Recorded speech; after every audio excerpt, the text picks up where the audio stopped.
All right, settle down. Settle down, look at you all. Looking sharp, looking good, yet I know exactly what's going on in the soul of every single one of you out here. I see the sparkle in your eyes, but I also see the question mark floating right above your head. It's the same question I hear every day. Why is this so hard? Why are you beautiful? Accomplished, incredible women still wrestling with a dating scene that feels more like a dodgeball tournament than a journey to find the love you deserve. Are you ready to stop hoping for the right man and start demanding the right relationship? Then lean in, open your ears, and let's get this healing started. Let's talk about these 5 keys right now.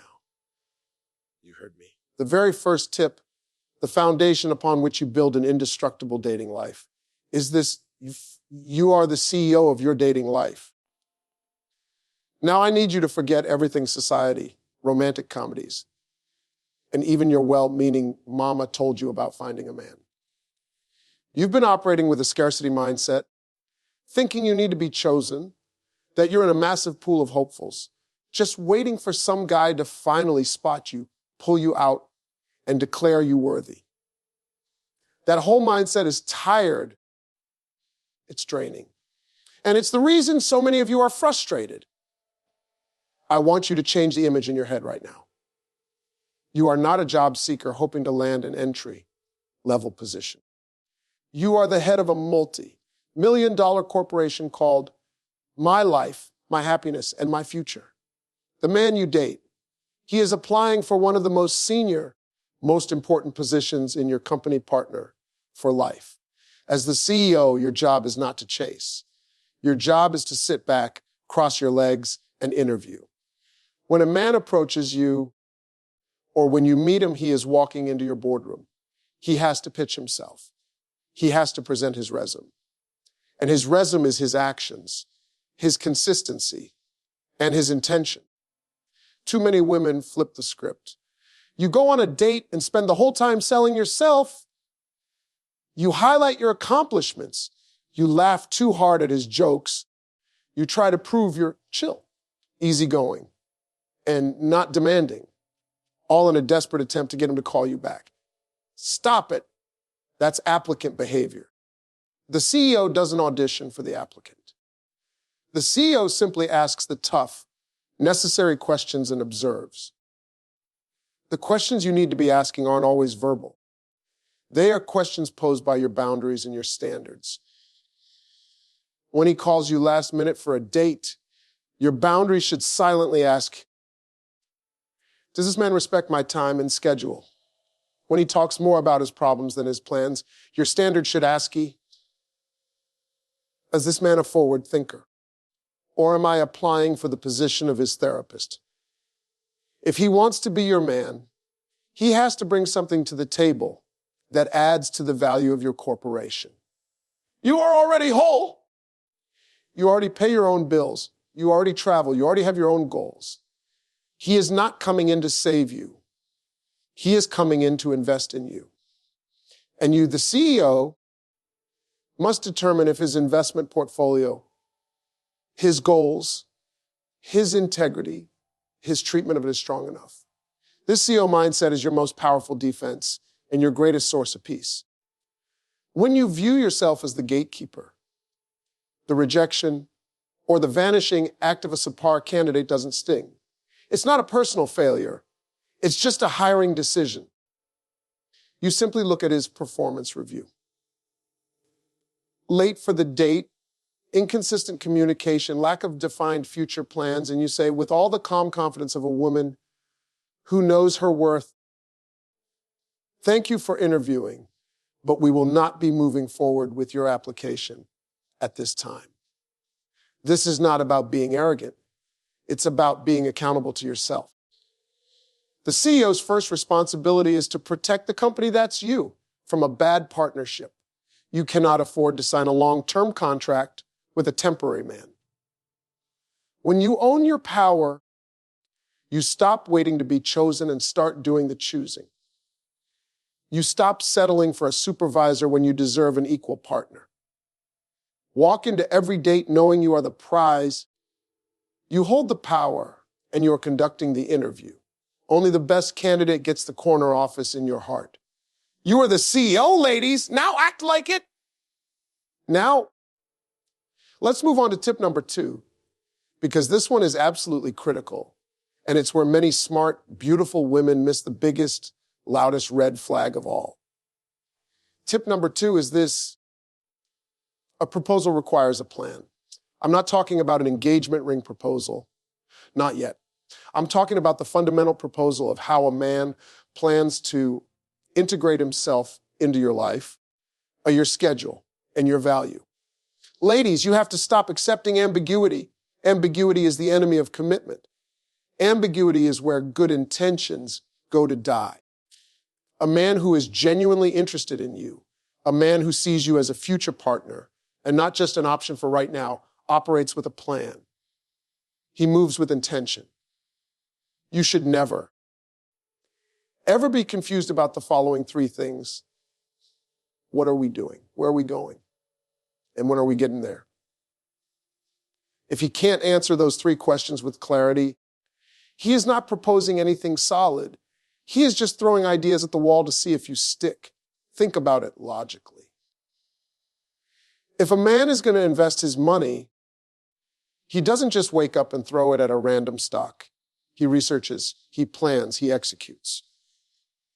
If he's building a business, he has a business plan. You are more valuable than his investment portfolio. So why are you accepting less planning for you? When a man texts you at 8:45 p.m. on a Friday asking, hey, what you doing? Or wanna hang out tonight? That's not a plan. That's a last-minute panic move. It shows you that you are not the main event. You are the backup plan for when his other plans fell through. A man who values you locks you in on Tuesday or Wednesday because he wants to make sure no one else can take your time. He has secured the venue, the restaurant or activity, and he has a time. That is effort. That is respect. That is a plan. I need you to understand that vague behavior signals low investment. If a man tells you, we'll see what happens, let's just chill, or I'm just taking things slow, you need to hear that for what it is. I do not have a concrete plan for you right now, and I'm keeping my options wide open. Your job as the CEO, tip 1, is to immediately know that this candidate's proposal is weak and his commitment level is dangerously low. The comfort and healing in this tip come from the control it gives you. When you demand a plan, you are not being high maintenance, you are being high value. You are protecting your peace. You are communicating without saying a word that your time is valuable and it must be earned. If a man is serious about you, he will make the path to you clear. He won't leave you guessing. He won't make you wait by the phone. He will show you his intention by prioritizing you. And prioritization always requires forethought. It requires a proposal.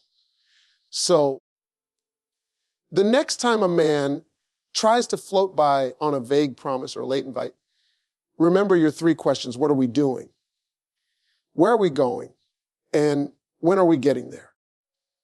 If he hems and haws, if he gets defensive, or if he just says, I don't know, we'll figure it out, you have your answer. His lack of a plan for you is a very clear plan for his life, one that doesn't prioritize your time or your worth. You deserve a man who is ready to execute a full, well thought out plan, not one who's just improvising. Demand the plan, and you will filter out 90% of the time wasters. Now, let's get into the rule that acts as your safety net, your stress reliever, and your most effective filter. This is tip number 3. The 90-day rule is your protection plan. I need every woman in this room to understand this 90 days. 3 months. That is the period you need to set aside for evaluation. And during that time, you are operating as the CEOs, remember. Tip 1, by observing, interviewing, and protecting the assets of your company. And the most valuable asset you possess is your intimacy. The mistake I see women making everywhere is this: they give away the keys to the house on the very first date. They jump to commitment and intimacy almost immediately because they're afraid if they don't, the man will walk away. Let me tell you, if a man walks away, because you require 90 days of his time, consistency and respect before you share your bed, then he was never there for a long-term contract in the first place. You didn't lose him. You filtered him out. You just saved yourself months of heartbreak and disappointment. The 90-day rule isn't a game. It's a behavior observation period. In the first few weeks, a man is on his best behavior. He's dressed nicely, he's polite, he's charming, he's putting his best foot forward, selling himself to the CEO. But a man cannot keep up an act for 90 straight days. The true man, the one you'd be waking up next to for the rest of your life, is going to emerge within that 3-month window. What are you looking for during this time? First, you're watching his consistency. Does he call when he says he will? Does he maintain a consistent effort? Does he follow up on the plans he proposes? Tip 2. Or does his effort taper off after a few weeks? A man who is serious will intensify his effort. A man who is just looking for a hookup will disappear when the reward is delayed. Second, you're looking at his temperament. How does he handle disappointment?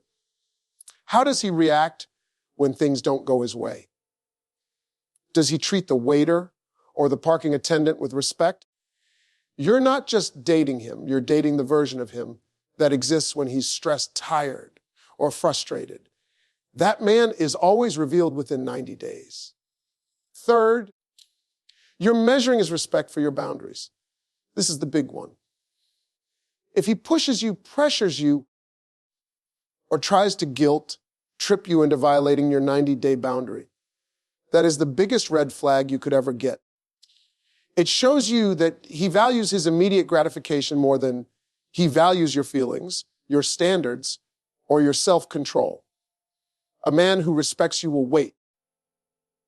A man who truly cares will cherish the idea that you are protecting yourself. Think of it like this: your intimacy is the final sign off on the merger papers.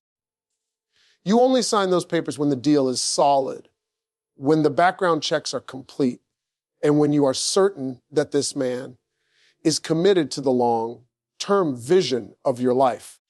Your body is the prize, not the audition. Stop using the prize to see if he'll stay. Use your standards to make him earn the right to the prize. Embrace this rule.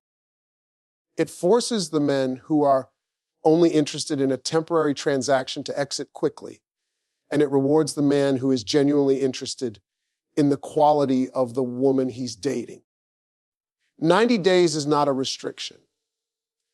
It's an investment in your future peace.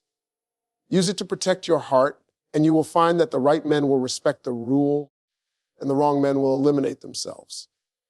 It is time for tip number 4, and this one is the most painful truth for a lot of women to accept. But once you do, it will be the most healing rule you ever learn. Tip number 4 is, a man's actions are his truth. I need you to stop listening to the soundtrack and start watching the movie.